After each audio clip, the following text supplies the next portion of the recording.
Hi hello ನಮಸ್ಕಾರ ಎಲ್ರಿಗೂ. ದೀಪಾವಳಿ ಹಬ್ಬ ಸಮೀಪ ಬಂತ್ರಿ. ಸೊ ಹಂಗಾಗಿ ಮನೆಗೆ ಏನು ಬಣ್ಣಪಳ್ಳಾರ ಇರಲಿಲ್ಲ. ಸೊ ನಮ್ಮ ಮಮ್ಮಿ ಚಕ್ಲಿ ಮಾಡ್ಕೊಂತ ಕೂತಿದ್ರು.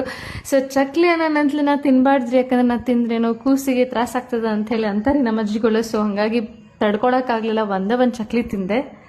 ಒಂದ್ ಗ್ಲಾಸ್ ಆಲ್ವಿ ಕುಡ್ದರಿ, ಕರ್ಚಿಕಾಯಿ ಕೂಡ ಮಾಡ್ಯಾರಿ. ನಿಮ್ ಮನಾಗ ದೀಪಾವಳಿಗೆ ಅಂತ ಹೇಳಿ ನೀವೇನೇನ್ ಮಾಡಿರಿ ಕಮೆಂಟ್ ಸೆಕ್ಷನ್ ಹೇಳ್ರಿ. ಒಂದ್ ಕರ್ಚಿಕಾಯಿ ತಿನ್ಕೊಡ್ದೆ ನನ್ ಮಗಳು ಎದ್ಬಿಟ್ಲು. ನೆಲಕ್ ಹಾಕಿರ್ ಭಾಳ ಅಳ್ತಾಳ್ರಿ, ಈಕಿ ಕೈ ರೂಢ ಆಗ್ಬಿಟ್ಟದ. ಆ್ಯಂಡ್ ಸ್ವಲ್ಪ ಎಲೆಕ್ಟ್ರಿಷಿಯನ್ ವರ್ಕ್ ಇತ್ರಿ, ಅಭಿ ಕರ್ಕೊಂಬಂದೇನೋ ಮಾಡ್ಸಾತಿದ್ದ. ಆಮೇಲೆ ಹೊಲಕ್ಕೆ ಹೋದರಿ, ಹೊಲಕ್ಕೆ ಹೋಗಿ ವಾಪಸ್ ಬಂದ. ದಿನ ಕಳ್ದಿದ್ದ ಗೊತ್ತಾಗೋಲ್ತ್ರಿ, ಮಧ್ಯಾಹ್ನ ಆಗೇ ಬಿಡ್ತೆ. ನನ್ನ ಮಗಳು ಮತ್ ಮಕ್ಕೊಂಡಾಳ. ಯಾಕ ಬ್ಯಾ ಪ್ಲೀಸ್ ದಯವಿಟ್ಟು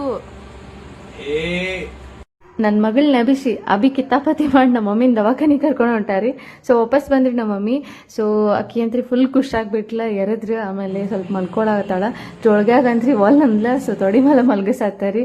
ಇಲ್ಲ ಅಕ್ಕಿಗೆ ನೆದರ್ ತೆಗಿದ್ರಾತಂತ ಹೇಳಿ ಅದನ್ನ ಬೆಂಕಿ ಕಾಸತ್ತೇವಿ. ಸಾಕಾಗಿ ಹೋತ್ ನೋಡ್ರಿ, ಇವತ್ತು ಮಲ್ಗೋಸ್ಕೋಗ್ಬಿಡ್ದ.